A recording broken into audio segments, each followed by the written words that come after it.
Hello guys hello guys, welcome to Lakshya civil classes. आज हम करने वाले हैं पॉलिटी के 44 महत्वपूर्ण प्रश्नों को, जो कि पीवाईक्यू होने वाले हैं। तो चलिए स्टार्ट करते हैं। पहला भाग या फिर पहला टॉपिक आपका है राष्ट्रपति। इसका पहला प्रश्न है कि यदि राष्ट्रपति और उपराष्ट्रपति का पद खाली हो तो भारत के राष्ट्रपति के पद पर कौन होता है। इसका हो जाएगा भारत का मुख्य न्यायाधीश। देखिए, अनुच्छेद 65 के अनुसार मृत्यु, त्यागपत्र अथवा हटाए जाने की स्थिति में राष्ट्रपति का पद यदि रिक्त होता है तो उस पद का कार्यभार उपराष्ट्रपति संभालेगा। और यदि उस समय उपराष्ट्रपति भी किन्हीं कारणों से उपलब्ध नहीं है तो उच्चतम न्यायालय का मुख्य न्यायाधीश या उसके न रहने पर उसी न्यायालय का कोई वरिष्ठ न्यायाधीश उस पद को संभालता है। चलिए अगला क्वेश्चन देखते हैं। यदि भारत के राष्ट्रपति का पद खाली है और उपराष्ट्रपति तथा भारत का मुख्य न्यायाधीश उपलब्ध नहीं है तो भारत का राष्ट्रपति किसे नियुक्त किया जाएगा। तो इसका उत्तर है सुप्रीम कोर्ट के वरिष्ठ न्यायाधीश को। जैसा हमने अभी पहले क्वेश्चन में देखा कि यदि राष्ट्रपति का पद खाली और उपराष्ट्रपति तथा भारत का मुख्य न्यायाधीश ये दोनों उपलब्ध ना हो तो सर्वोच्च न्यायालय के वरिष्ठ न्यायाधीश को ही राष्ट्रपति के पद पर आसीन किया जाएगा। चलिए अगला क्वेश्चन है, भारत के राष्ट्रपति को उसके पद से हटाया जा सकता है। इसका उत्तर हो जाएगा संसद द्वारा। देखिए, अनुच्छेद 56 के अनुसार संविधान का अतिक्रमण किस आधार पर हटाया जाएगा। राष्ट्रपति को संविधान के अतिक्रमण के आधार पर हटाया जाएगा के आधार पर उसको हटाया जा सकता है। और हटाने की प्रक्रिया क्या होगी, जो अनुच्छेद 61 में वर्णित महाभियोग है उसके आधार पर ही उसको हटाया जा सकता है। महाभियोग की प्रक्रिया किस में वर्णित है, अनुच्छेद 61 में। चलिए अगला क्वेश्चन है आपका, भारतीय संविधान भारत के राष्ट्रपति को अधिकार नहीं देता। किसका अधिकार नहीं देता, राज्यों के मुख्यमंत्री के नियुक्ति का अधिकार नहीं देता। देखिए, अनुच्छेद 164A के अनुसार राज्यों के मुख्यमंत्री की नियुक्ति करने का अधिकार राज्यपाल को है। अगला क्वेश्चन है, भारत के राष्ट्रपति को यह अधिकार प्राप्त नहीं है। इसका उत्तर बताइए। इसका उत्तर हो जाएगा सर्वोच्च न्यायालय के न्यायाधीश को हटाने का उसको अधिकार प्राप्त नहीं है। देखिए, संविधान का जो अनुच्छेद 124 है उच्चतम न्यायालय के किसी न्यायाधीश को पद से सिद्ध कदाचार या असमर्थता के आधार पर हटाने का ही आदेश केवल देता है। इसके लिए क्या संसद के प्रत्येक सदन द्वारा अपनी कुल सदस्य संख्या के बहुमत तथा उपस्थित और मत देने वाले सदस्यों के कम से कम 2/3 बहुमत द्वारा समर्थित आवेदन राष्ट्रपति को सौंपना होता है, तब जाके। और राष्ट्रपति अगर उस पर सहमति दे देता है तो सर्वोच्च न्यायालय के न्यायाधीश तब से पद से अपने हट जाता है। चलिए अगला क्वेश्चन देखते हैं। श्रीमती प्रतिभा पाटिल का भारतीय गणतंत्र में राष्ट्रपति के रूप में क्रम कौन सा है। तो इसका उत्तर हो जाएगा ऑप्शन सी, 12वां क्रम है। अगला क्वेश्चन है, भारत के प्रथम राष्ट्रपति राजेंद्र प्रसाद किस राज्य से थे। तो इसका उत्तर हो जाएगा बिहार से। देखिए, ये बीपीएससी री एग्जाम जो 2020 में हुआ था उसका प्रश्न है। स्वतंत्र भारत में प्रथम राष्ट्रपति थे बिहार से। ये भी देखिए रिपीटेड क्वेश्चन है, बीपीएससी 2002 का क्वेश्चन, 2000 का क्वेश्चन है ये। अगला क्वेश्चन है, एक विधेयक जो संसद में प्रस्तुत किया जाता है कौन सी प्रक्रिया के बाद अधिनियम बनता है। इसका उत्तर बताइए। इसका उत्तर हो जाएगा जब राष्ट्रपति अपनी सहमति दे देता है। देखिए, संविधान का जो अनुच्छेद 111 है इसमें विधेयकों पर राष्ट्रपति की अनुमति से संबंधित उपबंध दिए गए हैं। एक विधेयक जो संसद में प्रस्तुत किया जाता है वो तभी अधिनियम बनता है जब राष्ट्रपति उस पर अपना हस्ताक्षर कर अपनी सहमति देता है। चलिए अगला भाग या अगला टॉपिक आपका उपराष्ट्रपति है, जिसका पहला प्रश्न है, किसी सभा का अध्यक्ष उसका सदस्य नहीं होता। इसका उत्तर हो जाएगा राज्यसभा का। राज्यसभा का जो अध्यक्ष होता है वो उपराष्ट्रपति होता है, जो उस सभा का सदस्य नहीं होता है। नेक्स्ट क्वेश्चन है, राज्यसभा का पदेन अध्यक्ष कौन है। तो इसका उत्तर हो जाएगा उपराष्ट्रपति। अगला क्वेश्चन है, राज्यसभा का सभापति कौन है। देखिए, ये सारे रिपीटेड क्वेश्चन है तो इसका उत्तर भी उपराष्ट्रपति हो जाएगा। चलिए नेक्स्ट क्वेश्चन है आपका, राज्यसभा का चेयरमैन या अध्यक्ष कौन होता है। तो इसका भी उत्तर हो जाएगा भारत का उपराष्ट्रपति। 14वां क्वेश्चन है, कौन सा कथन असत्य है। देखिए, पहला ऑप्शन है, राष्ट्रपति पद के लिए प्रत्याशी की आयु कम से कम 35 वर्ष होनी चाहिए। उपराष्ट्रपति राज्यसभा का सभापति बनता है। उपराष्ट्रपति का चुनाव भारत का राष्ट्रपति करता है। और लास्ट ऑप्शन है, भारत के प्रथम राष्ट्रपति डॉक्टर राजेंद्र प्रसाद थे। तो देखिए इसका उत्तर क्या हो जाएगा। पहला तो सही होगा कि राष्ट्रपति के लिए प्रत्याशी के लिए कम से कम 35 वर्ष का होना अनिवार्य है। देखिए, दूसरा भी अभी हमने ऊपर देखा, उपराष्ट्रपति राज्यसभा का सभापति बनता है, तो ये भी सही होगा। लास्ट है, भारत के प्रथम राष्ट्रपति राजेंद्र प्रसाद, जैसा हमने लगभग अभी कुछ प्रश्न पहले हमने देखा है कि पहले राष्ट्रपति जो थे वो डॉक्टर राजेंद्र प्रसाद थे। तो इस हिसाब से अगर देखें तो तीसरा क्वेश्चन ही है जो कि असत्य है। देखिए, तीसरा क्वेश्चन जो आपका है वो असत्य है। अगला क्वेश्चन देखते हैं। अगला क्वेश्चन है, 2022 में भारत के 16वें उपराष्ट्रपति चुनाव के लिए निर्वाचन मंडल में कितने सदस्य थे? इसका उत्तर बताइए। इसका उत्तर हो जाएगा ऑप्शन बी 788। देखिए 16वें उपराष्ट्रपति जो थे उनके निर्वाचन मंडल में शामिल सदस्य राज्यसभा के 233 और लोकसभा के 543, दोनों मिला करके 778 सदस्य हुए। और राज्यसभा के जो 12 मनोनीत सदस्य थे वो भी इसमें शामिल थे। तो देखिए कुल मिला के राज्यसभा के 233 और राज्यसभा के 12 मनोनीत सदस्य और लोकसभा के 543 सदस्य, जिनका योग होता है 788। देखिए ये सब जो प्रश्न होते हैं, ये सब प्रश्न छोड़ने वाले प्रश्न होते हैं। इनको ये देखिए बीपीएससी एग्जाम 2022 का इतना कहाँ तक कोई पढ़ेगा, ये सब प्रश्न जो होते हैं इनको आप छोड़ सकते हैं, सॉरी। चलिए अगला क्वेश्चन हम देखते हैं। श्री मोहम्मद हामिद अंसारी भारत के उपराष्ट्रपति के रूप में क्रमांक कौन सा था इनका? तो इसका उत्तर हो जाएगा ऑप्शन सी 12वां। देखिए मोहम्मद अंसारी का भारत के उपराष्ट्रपति के रूप में क्रमांक 12वां था। चलिए अगला क्वेश्चन है आपका, अगला टॉपिक है आपका भाग 3 या फिर टॉपिक मंत्रिपरिषद, जिसका पहला प्रश्न है कि भारत के प्रधानमंत्री मुख्य है। इसका उत्तर क्या हो जाएगा? केंद्रीय सरकार का। देखिए अनुच्छेद जो 74(1) है उसके अनुसार राष्ट्रपति को सहायता और सलाह देने के लिए एक मंत्रिपरिषद होगी, जिसका प्रधानमंत्री होगा और राष्ट्रपति अपने कृत्यों का प्रयोग करने में ऐसे सलाह के अनुसार कार्य करेगा। चलिए अगला क्वेश्चन है आपका, आमतौर पर भारत के प्रधानमंत्री होते हैं लोकसभा के सदस्य। प्रधानमंत्री दोनों सदनों में से किसी भी सदन का सदस्य हो सकता है, लेकिन वो आमतौर पर लोकसभा का ही सदस्य होता है, क्योंकि लोकसभा में जो प्रत्याशी होते हैं उनको जनता द्वारा प्रत्यक्ष रूप से निर्वाचित किया जाता है।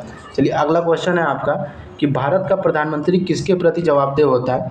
तो इसका उत्तर बताइए आप लोग। इसका उत्तर हो जाएगा ऑप्शन सी लोकसभा के प्रति। देखिए संविधान का जो अनुच्छेद 75(3) है, मंत्रिपरिषद जो होती है वो सामूहिक रूप से लोकसभा के प्रति होती है। प्रधानमंत्री बोले या मंत्रिपरिषद बोले, चूँकि मंत्रिपरिषद का प्रधान ही प्रधानमंत्री होता है, इसलिए प्रधानमंत्री भी लोकसभा के प्रति ही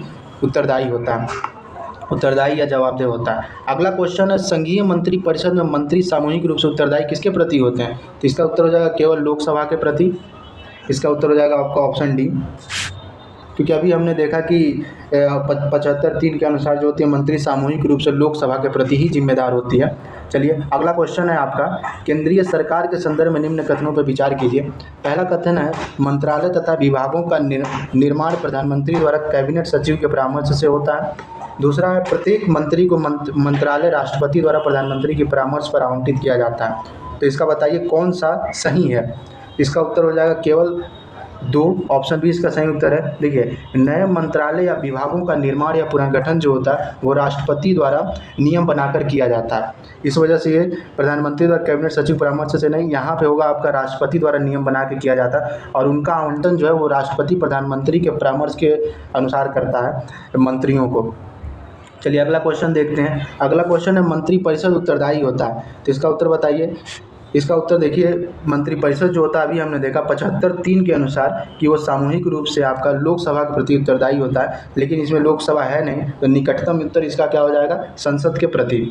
चलिए नेक्स्ट क्वेश्चन है आपका, भारतीय राजनीतिक व्यवस्था में कार्यपालिका के अधीन रहकर कार्य करती है। कार्यपालिका किसके अधीन रह कार्य करती है? तो ये उसका उत्तर हो जाएगा विधायिका के अधीन रह के कार्य करती है। भारतीय राजनीतिक व्यवस्था में जो कार्यपालिका है विधायिका के अधीन रह के कार्य करती है, क्योंकि जो राजनीतिक कार्यपालिका का गठन सामान्यतः जो होता है वो विधायिका के सदस्यों में से ही होता है, इसलिए जो कार्यपालिका होती है वो सामूहिक रूप से विधायिका मतलब लोकसभा के प्रति ही उत्तरदायी होती है। चलिए नेक्स्ट क्वेश्चन है आपका, निम्नलिखित में से किस संवैधानिक संशोधन अधिनियम द्वारा मंत्रिपरिषद की संख्या लोकसभा के कुल सदस्यों के 15% की सीमा तक निर्धारित की गई थी? बताइए इसका उत्तर। इसका उत्तर हो जाएगा ऑप्शन सी 51वां संविधान संशोधन 2003 के माध्यम से। इसके माध्यम से क्या किया गया था, यह 71-75 में खंड 1 क में यह जोड़कर प्रावधान किया गया कि केंद्रीय मंत्रिपरिषद में प्रधानमंत्री सहित मंत्रियों की कुल संख्या जो होगी वो लोकसभा के कुल सदस्यों की संख्या के 15% से अधिक नहीं होगी। 21 के माध्यम कब किया गया था? 51वां संविधान संशोधन 2003 के माध्यम से अनुच्छेद 75 में खंड 1 का जोड़ करके ये प्रावधान किया गया। चलिए अगला क्वेश्चन है आपका, केंद्र सरकार में उच्चतम नागरिक सेवा अधिकारी कौन होता है? तो इसका उत्तर हो जाएगा मंत्रिमंडलीय सचिव। इसका उत्तर केंद्र सरकार में उच्चतम नागरिक सेवा अधिकारी कौन होता है? मंत्रिमंडलीय सचिव या फिर कैबिनेट मंत्री, कैबिनेट भी इसको बोलते हैं इंग्लिश में और हिंदी मंत्रिमंडलीय सचिव बोलते हैं। अगला टॉपिक या फिर अगला भाग हम देखते हैं, भाग 4, महान्यायवादी, महाधिवक्ता और नियंत्रक महालेखा परीक्षक। इससे रिलेटेड पहला प्रश्न है आपका, भारत का महान्यायवादी बताइए क्या होता है ये? इसका उत्तर हो जाएगा राष्ट्रपति को विधिक मामले में परामर्श देता है। जो भारत का महान्यायवादी है, सर्वोच्च विधिक अधिकारी, भारत सरकार का मुख्य विधिक सलाहकार भी होता है। अनुच्छेद 76(3) के तहत अपने कर्तव्यों के पालन में भारत के राज्य क्षेत्र में सभी न्यायालयों में सुनवाई का उसको अधिकार प्राप्त होता है। चलिए अगला क्वेश्चन देखते हैं। अगला क्वेश्चन है आपका कि भारत सरकार को कानूनी विषयों पर परामर्श कौन देता है? तो इसका उत्तर हो जाएगा ऑप्शन ए, अटॉर्नी जनरल। देखिए अनुच्छेद 76 के अनुसार भारत सरकार को कानूनी मामले में परामर्श देने के लिए अटॉर्नी जनरल, राष्ट्रपति जो है वो अटॉर्नी जनरल की नियुक्ति करता है।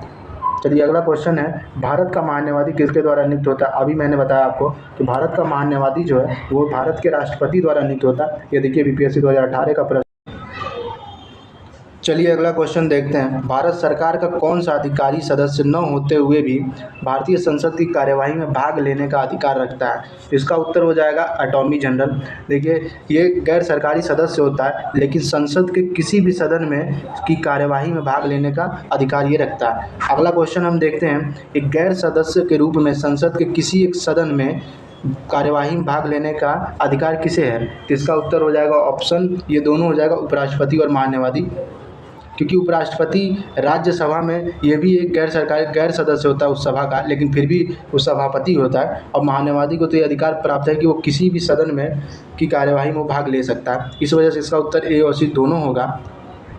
अगला क्वेश्चन है, अगला भाग आपका है वरीयता अनुक्रम। इसका पहला क्वेश्चन है कि भारत के वरीयता क्रम में निम्नलिखित में से कौन पहले आता है? तो देखिए इसका उत्तर ऑप्शन ई हो जाएगा, क्योंकि यूपीएससी का अध्यक्ष, नियंत्रक महालेखा परीक्षक और मुख्य निर्वाचन आयुक्त, ये जो तीनों हैं इनका वरीयता अनुक्रम एक समान है जो कि 9 क है। वहीं उच्च न्यायालय के मुख्य न्यायाधीश का वरीयता क्रम उसके न्यायिक क्षेत्र में 14 तथा उसके बाद 17वां है। अगला क्वेश्चन हम देखते हैं, तार्किक रूप से सार्थक क्रम में इसको सजाना है, तो इसका उत्तर बताइए। इसका उत्तर हो जाएगा ऑप्शन सी, यानी कि पहले राष्ट्रपति, फिर उसके बाद से उपराष्ट्रपति, फिर प्रधानमंत्री, फिर अध्यक्ष, फिर उसके बाद से सांसद। चलिए अगला क्वेश्चन आपका है कि अगला भाग संसद लोकसभा। पहला प्रश्न उसका, लोकसभा के लिए चुनाव में निर्वाचित होने के लिए किसी व्यक्ति की न्यूनतम आयु की सीमा कितनी होनी चाहिए? तो इसका उत्तर हो जाएगा ऑप्शन सी, 25 वर्ष। देखिए 84 ख के अनुसार लोकसभा में निर्वाचित होने के लिए न्यूनतम आयु सीमा निर्धारित की गई 25 वर्ष, और वहीं जो राज्यसभा में निर्वाचित होने की न्यूनतम सीमा जो है वो आपकी 30 वर्ष है।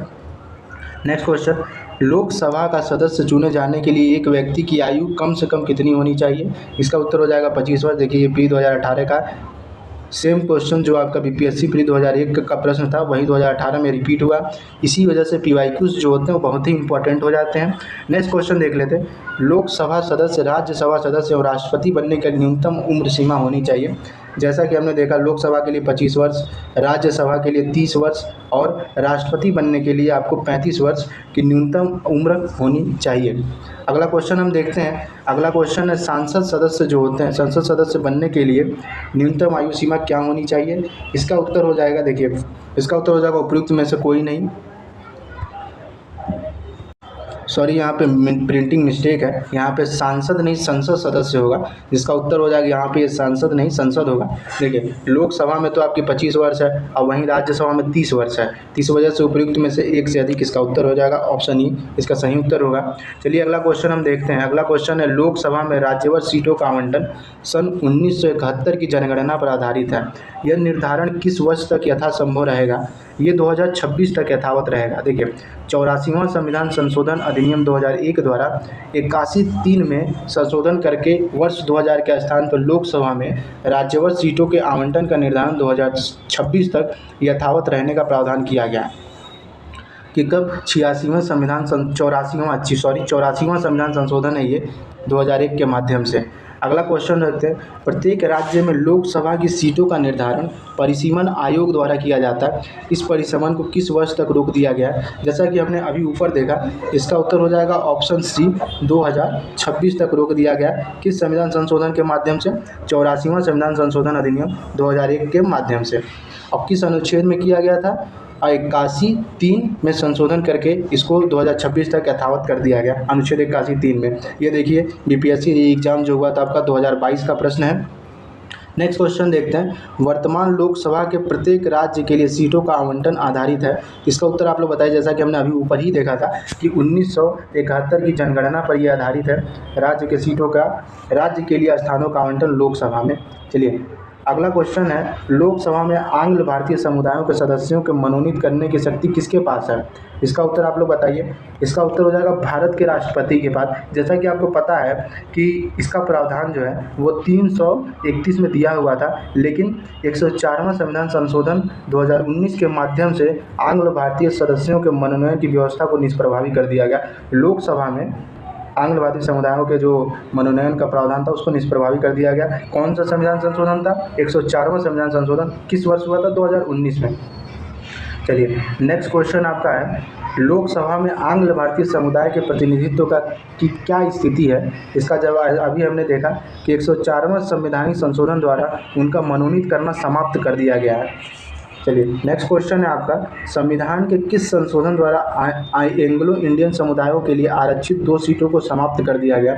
104वां संविधान संशोधन। इसका उत्तर हो जाए, देखिए बीपीएससी पे ये 2024 का ही प्रश्न है, लेटेस्ट प्रश्न है ये। अगला क्वेश्चन आपका देखते हैं, लोकसभा को उसके कार्यकाल की समाप्ति से पूर्व भंग किया जा सकता है? इसका उत्तर बताइए आप लोग। इसका उत्तर हो जाएगा ऑप्शन सी, राष्ट्रपति द्वारा मंत्रिपरिषद की सलाह पे। देखिए 85(2) का खंड ख जो है, इसके अनुसार लोकसभा को कार्यकाल पूरा होने से पहले भंग किया जा सकता है। ऐसा प्रधानमंत्री की सिफारिश पर राष्ट्रपति द्वारा किया जा सकता है। कौन सा अनुच्छेद है? 85(2) का खंड ख। चलिए नेक्स्ट क्वेश्चन हम देखते हैं, लोकसभा को कार्यकाल पूरा होने से पहले भंग किया जा सकता है। तो अभी हमने ऊपर देखा, इसका उत्तर बताइए। प्रधानमंत्री की सिफारिश पर राष्ट्रपति द्वारा। कौन सा था अनुच्छेद, किसके माध्यम से? 85(2) का खंड ख के अनुसार कि प्रधानमंत्री की सिफारिश पर राष्ट्रपति द्वारा लोकसभा को भंग किया जा सकता है। अगला क्वेश्चन